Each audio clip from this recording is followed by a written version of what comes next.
Before we're human doings, we're human beings. And our marriage relationship, our faith, there's no autopilot.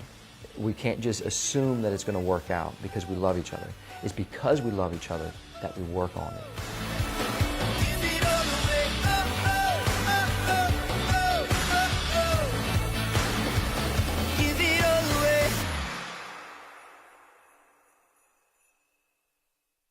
I hate being lost, and I don't like being late. And normally those two kind of coincide with each other, right? And whenever I'm lost, I mean, there's this you almost like break out in like cold sweats, like you're just frantic and you're just irritable, and it's just not good. I never like to be lost. And I think sometimes we can easily get lost in our faith, on the way. I think a lot of times we can get so busy doing things that we can kind of drift away easy, and we can easily get lost in our marriage, in our relationship, in our faith. And let me explain. It's like a friend of mine who does a lot of sailing. He said that if you have your coordinates, like if you're going, let's say we live in New Orleans, if you're trying to go from the North Shore to the South Shore on Lake Pontchartrain, you could be a little sloppy on your coordinates, and you could kind of make your way where you're going to go. But if you're trying to go from, let's say, San Diego, California, and you're trying to sail out to Hawaii, if you're off just a little bit, that's what you call lost at sea, right? So like you're just that little bit over that long period of time can set you in a far distance away, and you can feel lost very quick. And I think what we need to do is just at times in our marriage is to take an opportunity to kind of just to check our coordinates. Again, we talked about what's the importance of marriage and how we're meant to lead the other to God. Like in my family, I'm called to lead my wife and my children to heaven. And I've got to do that by word, deed, example, through prayer, through being that reservoir of God's graces, God's love, God's truth, and pour that out into their lives and into their lives, into their hearts. And so, but there's just times where we just get caught up. We got to pay the bills. We've got to fix this. We got to take care of that. We've got this going on. All these things can kind of rob us of that focus and that time and that attention that we need for that particular thing. And so, what I feel like sometimes, daily prayer is a good thing to kind of check the coordinates, where you come together in prayer, you put things, what's most important again, how are we doing in our prayer life, and how can we include more, or how can we grow in our prayers together as a couple, as a family.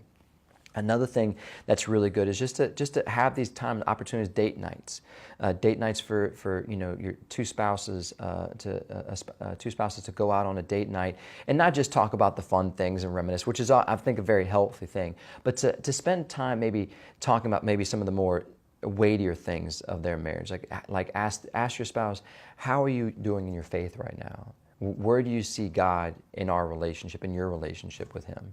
And just spend time talking with each other, because remember, being a helpmate to one another, as it says in Scripture, is not about like helping out around the laundry and the dishes and the house like that. It's helping each other to get to heaven. And so to avoid or to neglect those questions would be, I think, a great missed opportunity in what we're trying to do in our marriage, of trying to help lead each other and our family to heaven. What we find really powerful in getting those coordinates is a retreat, going on a married couples retreat. We try to recommend at least once a year going on a married couples retreat for spouses to do that. And regardless of whether you've been married for just a short period of time or for a long period of time, retreats are that mountaintop experience where you get to go away from all the noise. I like to tell the guys, it's like going on a retreat is like being in a football game, right? And you got to go into halftime. Regardless of whether you're winning or whether you're losing, it's always good to go into the locker room to talk about what's working, what's not, and then get back on the field and win the game. And that's the thing, is that what we need to do is we need to kind of let go of ourselves as far as like this maybe pride or like perfection that we might have on ourselves. Regardless of whether we think we're winning or whether we think we're losing, let that go. And let God, in a very intimate way, away from all the noise, away from the demands, away from all the shouting that can go on in the home and at work, and to find that intimate time where the two have become one. They come together in prayer on that mountaintop, spending time with the Father. Jesus Christ Himself, the second person of Blessed Trinity, walked on water, miracles, all that.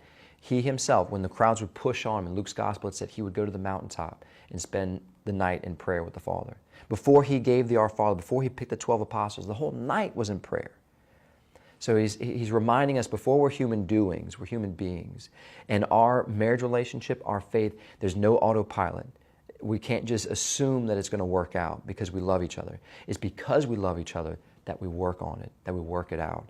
And it's not that we're trying to make marriage to be something good. It already is good. It's something good that's trying to make us into saints. But we've got to make that opportunity by allowing our time to be open to His graces and His wisdom. And so by going to on a retreat, couples find that time, that mountaintop to be refreshed, to be rejuvenated, to be reminded of what they said I do to be inspired by God and by others who God has placed in their life to grow in holiness and then to get back on the field and win the game.